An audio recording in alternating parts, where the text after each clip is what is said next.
존경하는 국민 여러분, 나경원입니다. 오늘 이 자리에 서면서 정말 참담하다는 생각이 듭니다. 또 자괴감도 듭니다.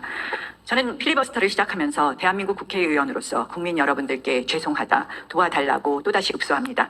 대한민국 사법을 파괴하고 이제 검찰 보안 수사권 폐지로 범죄자 천국을 만들며 이재명 대통령 범죄 세탁까지 담은 이 악법을 꼭 저지해달라고 국민 여러분들께 송구한 말씀을 드립니다.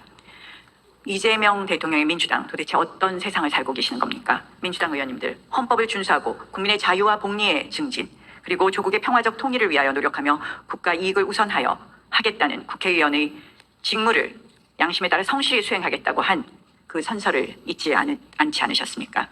약자가 존중받는 사회, 정의가 살아있는 사회, 공정이 마지막 선을 지키는 사회, 그것이 우리의 책임이 아닐까요? 범죄자 대통령과 범죄 혐의를 받는 여권 정치인들이 무죄 만들기를 위해 이렇게까지 해야 하는 것입니까? 아니면 당권 경쟁 승리에만 집착하며 범죄자에겐 천국을, 피해자와 선량한 국민에겐 지옥을 만들려고 작정한 것입니까? 정녕 대한민국 역사의 죄인이 되고 싶습니까? 이번 형사소송법 악취가 나는 부당 거래이자 추악한 거래입니다. 검찰청 해체와 조작 기소 운운하던 당시 이재명 대통령 범죄 공소 취소와 검찰 보안 수사권 유지를 거래한다는 그런 이야기가 나오더니 이제는 민주당 강성 지지층 입맛에 맞게 이재명 대통령 범죄 공소 기각과 검찰 보안 수사권 폐지를 거래합니다. 정상적인 대한민국이 맞습니까? 국민 여러분, 지금 이 순간 국회에서 우리가 논의해야 될 것이 무엇일까요? 가장 시급한 일이 무엇일까요? 정녕 대통령 범죄 지우기일까요? 검찰 보안 수사권 폐지일까요? 아닙니다. 국회가 할 일, 정치가 할 일은 국민의 생명과 안전과 그리고 재산을 지키는 일입니다. 그럼에도 오늘 이 국회에서는 공정과 정의는 흔적도 없이 사라진, 사회적 약자에 대한 존중은 철저히 무시된 형사소송법 개정안을 위해 밤을 지새우고 있습니다. 무너지는 증시, 반도체 호황에 상승하던 증시임에도 이재명 정권이 내덕처럼 자화자찬하던 코스피가 급속도로 추락하고 있습니다. 코스피 6,000선과 코스닥 700선이 붕괴되었고 코스피는 한 달 사이 30% 폭락했습니다. 7월 월간 코스피 하락률이 1997년 10월 IMF 외환위기 당시보다 높아 월간 기준 역대 최고치입니다. 이번 사태 무엇이라고 명명할 것입니까? IMF에 이은 JMF, 리먼 브라더스에 이은 JM 브라더스, 코로나 팬데믹에 이은 잼로나 잼데믹. 물론 증시 하락에는 여러 가지 이유가 있습니다. 그러나 다른 국가보다 급격히 떨어지는 이유 중에 하나로 지목되는 단일 종목 레버리지 ETF. 누가 이렇게 졸속으로 밀어붙였습니까? 시장을 도박판으로 만들었다는 분석이 국내에 상관없이 나옵니다. 개미들이 넣은 돈 10조 원, 팔지도 못한 채 묶여 있습니다. 명백한 인재이자 정책 실패입니다. 왜 그렇게 서둘러 발행했는지, 연금을 동원해 부당한 개입은 없었는지 오늘 국회 본회의에서 할 일은 긴급 현안 질의라도 열어서 그 책임을 물었어야 하는 것입니다. 그것이 국민의 재산을 지키는 국회입니다. 청년의 종잣돈, 신혼부부의 결혼자금, 그리고 어르신의 노후자금이 증발되고 있는데 지금 대한민국 국회는 무엇을 하고 있습니까? 여야 합의로 특검법이 통과되었습니다. 짓밟힌 참정권, 선관위 조작 문제 정말 시급합니다. 2달 가까이 청년들이 올림픽공원에 나가 있습니다. 하루라도 빨리 그들이 일상에 돌아갈 수 있도록 해야 합니다. 6월 3일 국민들이 투표를 못하고 발길을 돌렸고 또 이도 모자라서 투표자 수를 잘못 입력하고 꿰맞춘 정황까지 곳곳에서 드러나고 있습니다. 100명을 1000명으로 입력해놓고 그 어긋난 숫자를 주변 투표소에 나눠 붙였다고 합니다. 공모까지 했다고 합니다. 전국 65개 투표소 투표자 수가 사후 수정되었다고 합니다. 공전자 기록 미작이자 공무집행 방해이며 중대한 헌정 파괴 범죄입니다. 국민의 신뢰를 잃은 선관위와 부패한 선거 시스템은 고쳤을 수 없습니다. 선관위는 사실상 해체하고 국민 분열, 갈등만 낳은 사전투표 제도는 전면 폐지해야 합니다. 또한 국회 패스트트랙 법안이 법사위에서 통과되고 본회의에 올라와 있습니다. 도대체 이 국회법 개정, 의회민주주의의 사망선고, 반의회민주주의 선언 아닙니까? 패스트트랙이 뭡니까? 극도로 쟁점이 있는 법안, 극도로 대치된 법안을 그래도 330일가량은 논의하라는 것입니다. 그런데 이것을 슬로우 트랙이 됐다고 하면서 비쟁점 법안보다 시간이 더 걸린다 하는 그런 궤변까지 늘어놓으면서 이 기간을 대폭 단축하려고 합니다. 이유는 딱 하나입니다. 국민의힘이 상임위원장으로 있는 상임위의 법안이 혹여나 늦어질까 봐 그것조차 참지 못하고 국민의힘 상임위원장을 무력화시키는 법입니다. 이거야말로 민주당이 의회 독재를 완성하는 법 아닙니까? 참으로 뻔뻔하다는 말밖에 생각나지 않습니다. 그런데 오늘도 그런 이야기를 합니다. 의장이 강제 배정한 법사위에 우리 의원들이 나타나지 않았다. 그리고서 이제 딴 이야기를 한다. 우리가 참석할 수 있습니까? 여당이 우리를 들러리만 세우고 있는데 어쨌든 이런 정말 저희가 논의해야 될 이 많은 사안들을 제쳐놓고 형사소송법 개정안을 붙들고 있습니다. 왜일까요? 우리 법안 상정 순서는 운영위 안건이 먼저 올라와야 됩니다. 근데 법사위 안건인 지금 형사소송법 개정안이 먼저 와 있습니다. 이유는 딱 하나입니다. 바로 대통령 법률안 거부권 행사 못하는 마지막 시한이 오늘 본회의이기 때문입니다. 그게 무슨 말이냐? 전당대회 이전에 민주당은 반드시 형사소송법 개정안을 통과시키는 대못을 박아야 하기 때문에 오늘 이 날짜에 형사소송법 개정안을 논의하고 있습니다. 바로 민주당 당권을 노리는 이들이 강성 지지층의 표를 잡으려면 친청, 친명과 관계없이 이 법을 제물로 바쳐야 하기 때문입니다. 자, 이들이 이 보안수사권 폐지라는 대못의 마지막 시한이 오늘이기 때문에 이렇게 서두른다는 것은 민주당이 하는 이야기를 들어보면 알 수 있습니다. 조금 전에 이상식 의원도 자세한 이야기를 했습니다. 피해자 보호를 위한 촘촘한 그런 장치를 했다라고 말하는데 아무것도 이루어진 것이 없습니다. 이렇게 얘기합니다. 사회적 약자 대상 7대 범죄, 아동학대, 가정폭력, 성범죄, 아동성범죄, 스토킹, 장애인 학대, 노인 학대에 한해 예외적 보안 수사를 검토하겠다. 예외적 보안 수사를 검토하겠다. 하겠다는 겁니다. 아니, 보안 수사권을 완전히 폐지한다면 이 피해자를 진짜 두텁게 보호한다면 이 조항들 다 만들고 같이 해야 되는 것 아닙니까? 자, 이러한 내용들 차차 논의하겠다. 한마디로 전당대회로 시간이 촉박하니 일단 통과시키겠다는 자백이 아닙니까? 민주당에게 사회적 약자, 국민 피해보다 전당대회 일정이 우선입니까? 법이 지우개로 지워집니까? 국민이 실험 대상입니까? 게다가 대통령 거부권 행사하지 못하도록 대통령에게 유인책 하나 넣었습니다. 대통령 범죄 없애주는 공소기각까지 중대한 위법 수사, 현저한 소추 재량 일탈, 중대한, 현저한 매우 모호한 개념을 끼워 넣은 공소기각 규정입니다. 민주당의 이러한 야비함을 정말 소름 돋습니다. 국민 여러분, 이것이 바로 민주당이 말하는 검찰개혁 마지막 퍼즐입니다. 공수처 설치, 검경수사권 조정, 중수청 설치, 검찰청을 공소청으로 전환, 그 긴 여정의 마지막 퍼즐로 오늘 보안수사권 완전 폐지를 들이미는 것입니다. 그동안 대통령과 당 사이에 명과 청의 이견이 있어 보였습니다. 피해자 보호를 함께 고민하자던 양심적인 민주당 의원의 목소리도 있었습니다. 저기 걸어나가시는 박희승 의원님도 거기에 함께 하신 것으로 알고 있습니다. 그런데 전당대회를 앞두고 강성 지지층을 향해 그 모든 목소리가 온데간데 없이 사라지고 일사불란하게 오늘 이 자리에 보안수사권 완전 폐지 법안이 떡하니 올라와 있습니다. 야당이 아무리 논리적으로 문제점을 지적해도 내일이면 통과될 것입니다. 국민께서 아무리 존치해야 한다 외쳐도 민주당은 그냥 갈 것입니다. 이것이 여러분들이 그토록 말하는 국민의 명령입니까? 이것이 국민의 생명과 안전을 지키는 것입니까? 이것이 국가의 형사사법 책임을 다하는 것입니까? 이것이 범죄 피해로 고통받는 피해자를 구제하는 것입니까? 아닙니다. 보안수사권 폐지는 민주당 세력의 이념적 강박이 낳은 산물이고 극단적 아집이며 감정적 한풀이의 결과일 뿐입니다. 노무현 대통령부터 이재명 대통령에 이르기까지 민주당 여러분들의 도덕적 우월성이라는 신화를 만들고 그 그늘에 가려진 불법을 덮기 위한 서사의 완성 도구일 뿐입니다. 그 서사를 완성하려면 검찰은 무조건 나빠야 하고 무조건 악의 축이 되어야 하기 때문입니다. 그 서사 속에 국민은 없습니다. 국민이 죽어가도, 국민이 신음해도, 국민이 고통받아도 안중에 없습니다. 범죄자에게만 천국을 열어주고 피해자는 철저히 외면하는 법. 그것이 바로 오늘 이 법의 민낯입니다. 존경하는 국민 여러분, 그리고 선배 동료 의원 여러분, 정치란 무엇을 위해 존재합니까? 국가는 무엇을 위해 존재합니까? 저는 이렇게 믿습니다. 정치는 정의를 세우기 위해, 국가는 사회적 약자까지 보듬고 국민을 지키기 위해 존재합니다. 죄 지은 자가 그 죄에 합당한 벌을 받고 억울한 자가 그 억울함을 풀 수 있는 것, 그것이 정의입니다. 돈이 없어도 힘이 없어도 변호사를 살 형편이 안 되어도 국가가 끝까지 진실을 밝혀주는 것, 그것이 공정입니다. 힘 있는 자가 힘 없는 자를 짓밟지 못하도록, 반칙한 자가 정직한 자를 앞지르지 못하도록 그 공정의 마지막 선을 지키는 것, 그것이 정치의 책임이고 국가의 존재 이유입니다. 그런데 오늘 이 법은 그 정의와 공정을 정면으로 배신합니다. 죄 지은 권력자에게는 공소기각이라는 탈출구를 열어주고 억울한 피해자에게는 마지막 안전장치마저 빼앗습니다. 강자에게는 비상구를, 약자에게는 벼랑을 안기는 법입니다. 학대받는 아이, 가정폭력에 떠는 배우자, 성범죄와 스토킹에 무너진 피해자, 차별과 소외되는 장애인과 방치된 노인, 7대 범죄의 피해자들 이야말로 스스로 증거를 찾을 힘도 변호사를 살 돈도 국가와 홀로 싸울 여력도 없는 우리 사회의 가장 약한 고리입니다.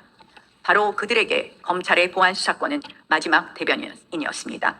경찰이 놓친 진실을, 경찰이 덮은 증거를 국가가 끝까지 파헤쳐 주겠다는 최후의 약속이었습니다. 그런데 하필 이 법은 그들을 가장 약한 사람들로부터 벼랑 끝으로 밀어냅니다. 오늘 이 국회는 가장 강한 한 사람을 지키기 위해 가장 약한 수많은 국민을 버리려 하고 있습니다. 약자가 존중받는 사회, 정의가 살아있는 사회, 그것을 지키는 것이 우리의 책임입니다. 검찰 보안 수사로 억울함을 푼 운 좋은 피해자입니다. 강간살인 미수로 가해자가 징역 20년을 받은 일명 돌려치기 사건의 피해자가 자신을 소개할 때 쓴 말입니다. 오죽 답답했으면 언론에 자신의 신상이 공개되는 그 자리에 나서서 외쳤겠습니까? 경찰은 끔찍한 사건을 단순 상해로 접수했습니다. 성범죄 감식도 없이 피해자의 옷을 캐비넷에 넣어두었습니다. 그 잘못된 수사를 강간 등 살인 미수로 바로잡은 것이, 청바지 안쪽에서 가해자의 DNA를 찾아낸 것이 바로 검찰의 보안 수사였습니다. 피해자는 말합니다. 보안 수사가 없었다면 자신은 지금도 단순 중상의 피해자로 알고 살았을 것이고, 가해자는 이미 출소해 자신의 곁을 지나다니고 있었을지도 모른다고. 끔찍하고 절망스럽지 않습니까? 가해자가 출소하는 20년 뒤에는 지금보다 나은 세상이 오리라 믿었다는 그분은 지금 세상이 거꾸로 가고 있어 언론 앞에 섰다고 했습니다. 저는 그 외침이 가슴을 후벼파듯 강렬히 듭니다. 민주당과 이재명 대통령에겐 정령 피해자들의 목소리가 닿지 않는 것입니까? 아니면 듣고도 외면하시는 것입니까? 왜 입을 꾹 다무십니까? 형사사법 시스템은 무엇을 위해 존재할까요?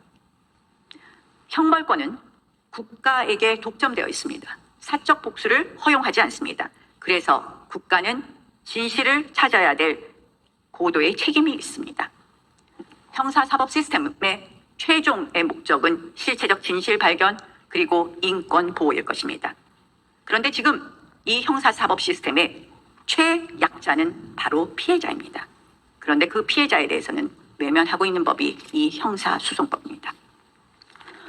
민주당은 툭하면 스스로를 민생정당, 서민정당, 책임 있는 정당이라고 부릅니다. 그런데 말씀드린 것처럼 이 법에 서민이 있습니까? 검찰에 대한 복수심과 이재명 대통령 범죄 세탁밖에 보이지 않습니다. 그래서 젊은이들이 말합니다. 민주당이야말로 가장 강력한 기득권이자 꼰대 정당이라고. 본인들의 권력을 유지하기 위해 국민과 피해자의 외침을 외면하는 정당이라고. 그리고 이재명 대통령 범죄를 세탁하는 세탁기로 국회를 전락시킨 정당이라고. 저는 이 법의 본질이 두렵습니다. 국민의 안전이 목적이 아니라 민주당 대대로 이어진 검찰 악마와의 서사를 완성하고 오래 묵은 감정을 푸는 것. 더군다나 보안수사권 폐지와 더불어 보안수사권 폐지와 더불어 이재명 범죄 세탁이 목적인 것 아닙니까? 정말 악취가 진동하는 부당거래입니다. 법사위 야당을 강제 배정해 보이콧시키더니 슬그머니 하는 것이 바로 검찰 보안수사권 폐지로 국민 시선을 돌려놓고 대통령 범죄 없애는 공소기각 사유를 신설한 것입니다. 국민을 대표하는 국회의원으로서 부끄러운 일입니다. 공소기각이 무엇입니까? 유죄인지 무죄인지 따지지 않고 바로 재판을 문 앞에서 끝내버리는 것입니다. 실체를 심리하지 않고 사건을 통째로 탈출시키는 비상구입니다. 이재명 공소 취소, 이재명 대통령 공소 취소, 범죄 세탁을 위해 이재명 대통령 범죄를 조작 기소로 둔갑시키고 검찰의 공소 취소를 종용하더니 이것이 여의치 않은 것입니다. 법원의 공소 기각이라는 뒷문까지 열어준 것입니다. 앞문으로 못 빠져나가면 뒷문으로라도 나가라는 것 아닙니까? 그런데 그 피해의 몫은 바로 정치인이 아닌 평범한 국민이 되고 있는 것입니다. 민주당과 이재명 대통령 정말 반성해야 되는 것 아니겠습니까? 자, 작년부터 민주당은 이 형사사법 파괴 악법을 온통 통과시키면서 늘 국민의 뜻이라고 호되어왔습니다. 검찰청 폐지도, 대법관 증언도, 사심제도, 법왜곡제도, 오늘의 보안수사권 완전 폐지까지 정말 국민의 뜻일까요? 문재인 정권 때 공수처 설치를 시작으로 검경 수사권 조정을 시작으로 이재명 정부 이후에 민주당은 검찰에 대한 불신 선동에 앞장서면서 검찰청을 폐지하고 공소청과 중수청을 신설했습니다. 정권과 관계없이 일부 정치검찰의 일탈, 일부 검사들의 악행은 비난받아 마땅하며 꼭 사라져야 합니다. 그러나 검찰은 몽땅 악이고 경찰은 몽땅 선입니까? 민생과 국민을 위해 실제 일하는 경찰과 검찰은 끝까지 잘할 수 있게 하는 것이 우리의 역할 아닙니까? 한 조직이 싫다고 복수하겠다고 없애버리는 것은 국민의 뜻을 반영하는 정치가 아닙니다. 자, 대법관 증언부터 한번 봅시다. 대법관 증언, 국민 뜻이었을까요? 작년 10월 한국갤럽 조사에서 현행 유지 43%, 증언 38%를 였습니다. 한마디로 현행 유지가 증언을 앞섰습니다. 법 왜곡죄는 어땠습니까? 또 다른 여론조사에서 이 법을 정치 압박 수단으로 본 응답이 43.1%, 적절한 통제 장치라는 응답이 37%. 역시 국민의 뜻은 법 왜곡죄 신설을 반대했습니다. 법 왜곡죄 시행 이후 불과 넉 달 만에 812건이 접수되었고 약 1만 3천 명이 수사 대상에 올랐습니다. 483건의 9,326명은 불송치로 종결되었고 301건의 3,506명의 수사가 진행 중입니다. 이 법 왜곡죄 결국은 사건 처리만 길어지고 돈 있고 빽 있는 권력자에게만 유리하게 되고 있는 것입니다. 오늘의 형사소송법 개정, 보안수사권 폐지 역시 국민의 뜻이 아닌 것은 더더욱 명확합니다.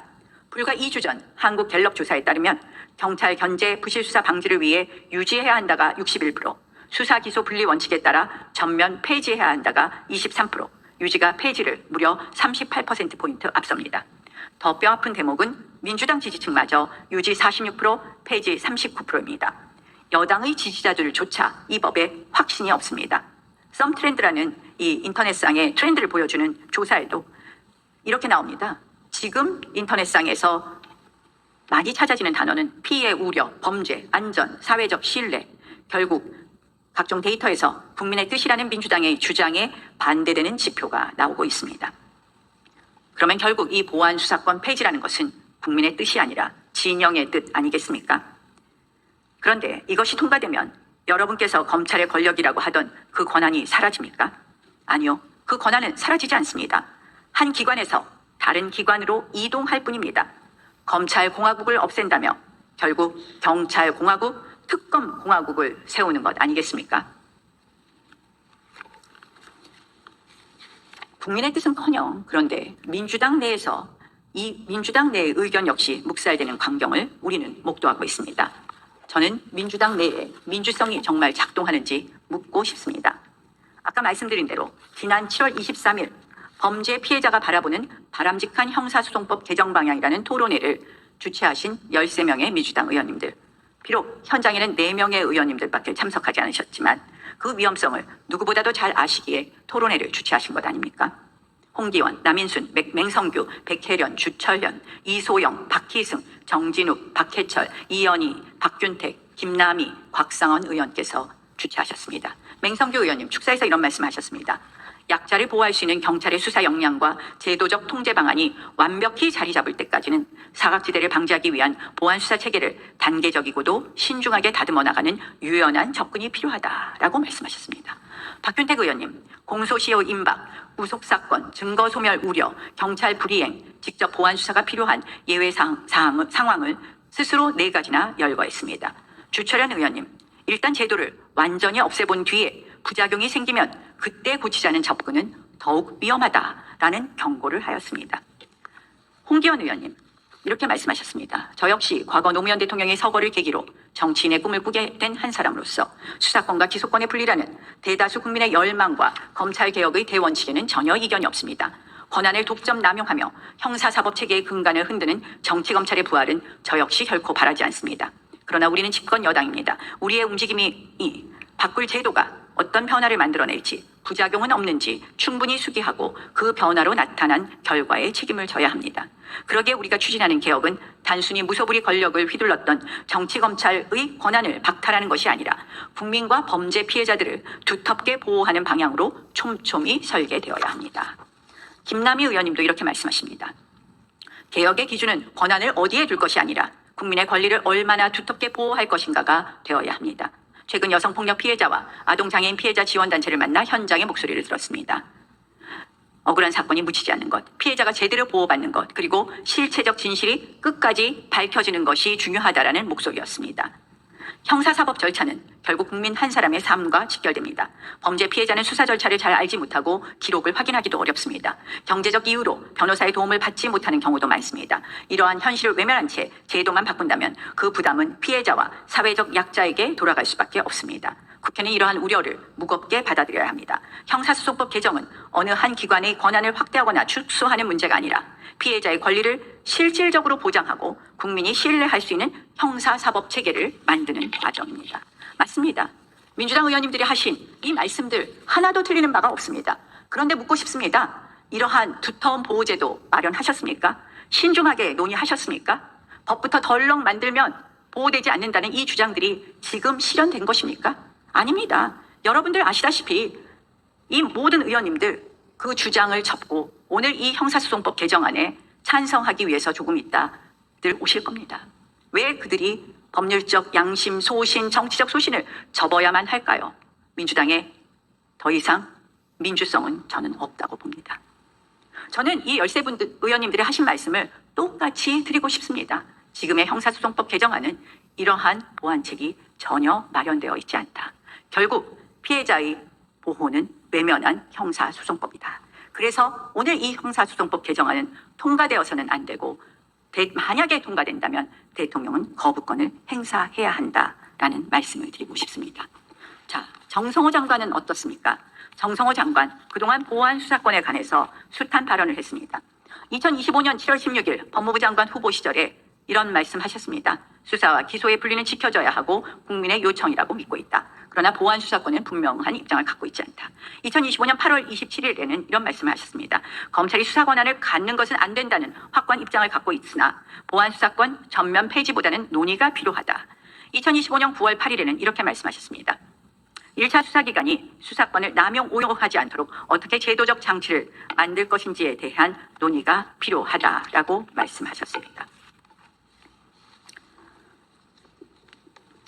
그리고 2025년 9월 15일에 이런 말씀을 하셨습니다. 검찰이 보안 수사를 통해 새로운 사건을 인지하거나 새로운 사건 수사를 개시하는 것은 절대 있어서는 안 된다. 그러나 검찰 수사로 인해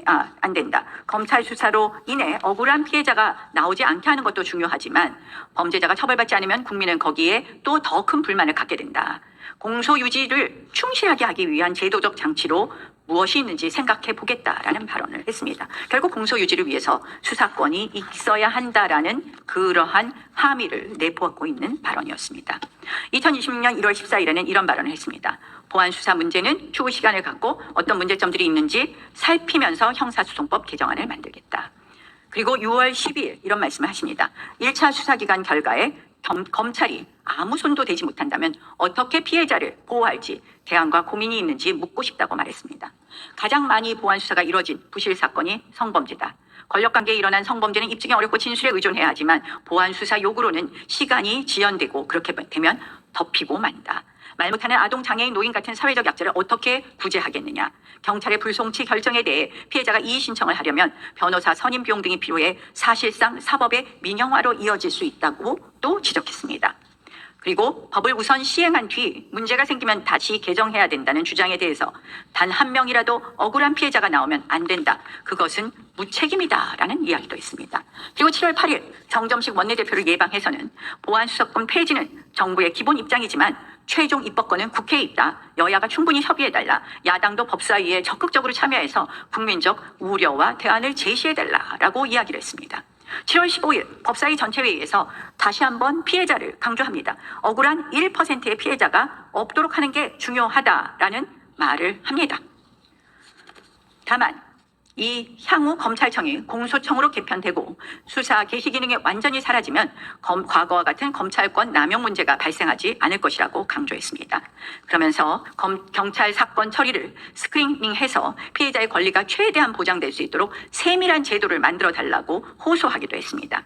경찰이 수사한 모든 사건을 검찰이 넘겨받아 검토하는 전권 송치 제도의 필요성을 주장하면서 검찰이 다시 리뷰할 수 있다는 그 자체만으로도 경찰의 자의적 수사를 제어할 것이라는 그런 언급도 했습니다. 그리고는 마침내 7월 28일 사의 표명을 합니다. 검찰 개혁 대부분이 완료됐기 때문에 세술은 세 부대에 담아야 되지 않겠냐 하면서 사의를 표명했습니다.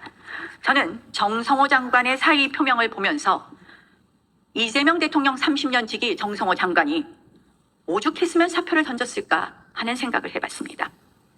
청와대는 부인했지만 정성호 장관의 사의 표명은 확실했습니다. 이재명 대통령과 측근들의 범죄 세탁, 공소 취소와 맞물린 검찰 보안 수사권 완전 폐지, 참혹한 국민 피해가 불보듯 뻔한 민주당 당론 앞에서 법무부 장관 자리를 지키는 것 어려웠을 것입니다. 역사에 죄를 짓는 엄중한 결정으로부터 도망가고 싶었을 것이라고 보입니다. 법무부 장관마저 감당 못하고 등을 돌린 법, 이 법이 감당 불가능한 법이라는 그런 무거운 신호 아닙니까? 그럼에도 정성호 장관에게 실망스러운 것은 보안수사권 폐지 문제점을 야당이 법사위에서 제기해달라는 것입니다.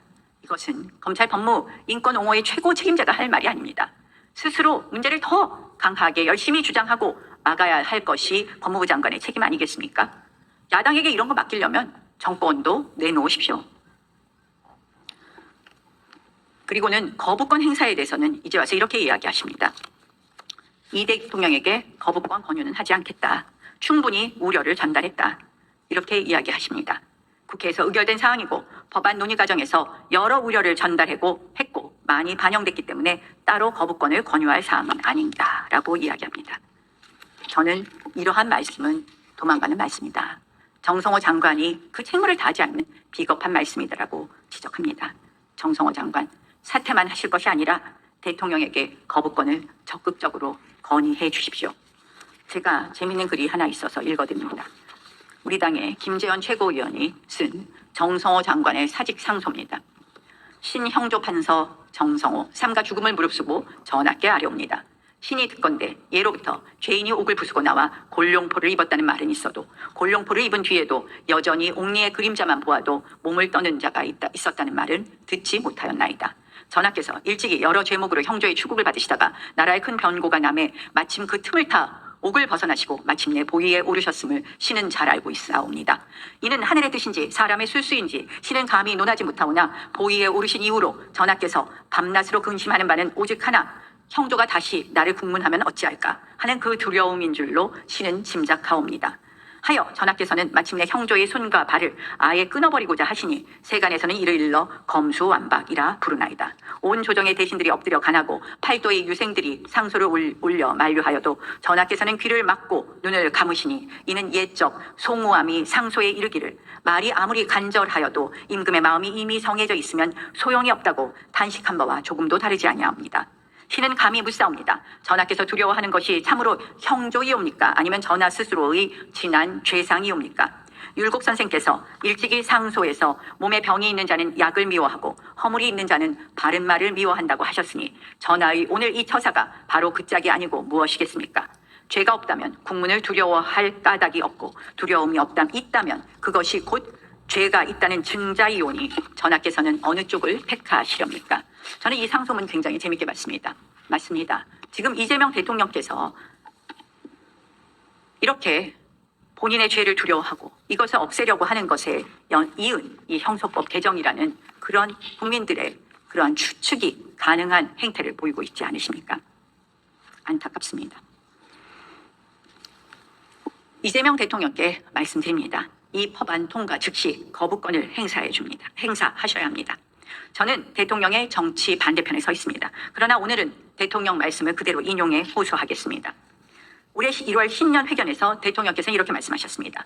공소시효가 이틀밖에 안 남았는데 보안 수사가 전면 금지되면 어떻게 하느냐. 그리고 감정적으로 하지 말자고 말씀하셨습니다. 언젠가는 대통령께서 이런 말씀도 하셨습니다. 보안 수사가 예외적으로 필요한 경우가 있다.